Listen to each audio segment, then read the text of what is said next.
The Legend of Zal and Simurgh. On a dark night, deep within Zabulistan, a child was born, Zal, the son of Sam. But his white hair was not seen as a sign of greatness by his father, but rather an ominous omen.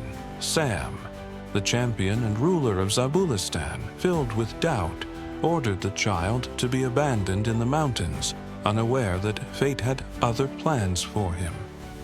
The child that the earth rejected was nurtured by the heavens. The Simurgh, the eternal bird, sheltered him within her wings.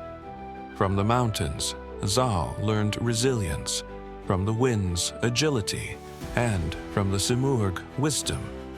Years later, on a fateful night, Sam saw in his dreams the Simurgh descending from the skies, revealing a truth he had long fled from.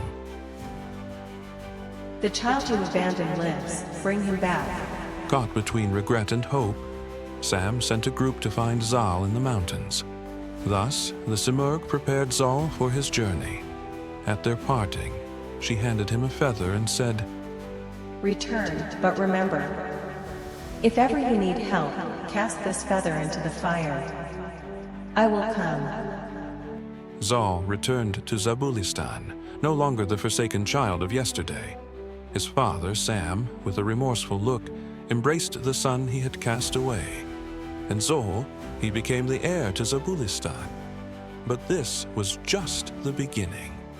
Soon, the tales of Zal's bravery and wisdom spread across the lands, reaching Zabulistan, to the ears of Rudabeh, the tall lady of Kabul, daughter of Mehrab Shah and descendant of Zahak, the ancient foe of Iran.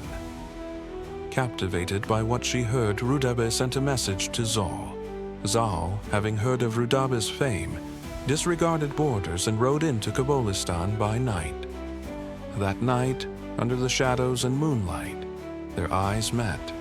A hand reached out to Zal, and he, not by the chains of her hair, but scaling the walls of distance, began a forbidden love. Mehrab Shah, upon hearing of his daughter's love for Zal, was enraged, but Rudabeh, fearless of her father's wrath, had given her heart to Zal, and no storm could deter her. In Iran, Sam, torn between his son's love and the king's command, struggled. Amidst this, Zal decided to approach the court of the king of Iran to free the love caught between borders. At the Iranian court, King Manukher saw this union as a great risk. How could a daughter of Zahak's line be welcomed into a champion's family of Iran? Sam, who had brought Iran's enemies to their knees, this time knelt for his son before the king. But the answer lay not in swords, but in the stars. The priests, opening ancient scrolls, saw a child yet unborn but destined to shake the world. With this prophecy, Manukher Shah declared his consent. Love triumphed over crown and throne, and the gates of Iran were opened for Zal and Rudabeh's love, sealing their union.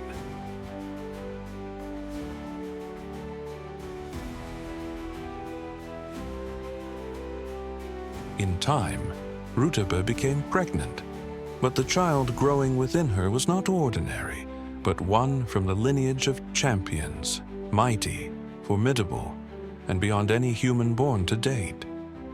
As the months passed, Rudabeh's pregnancy became difficult and painful.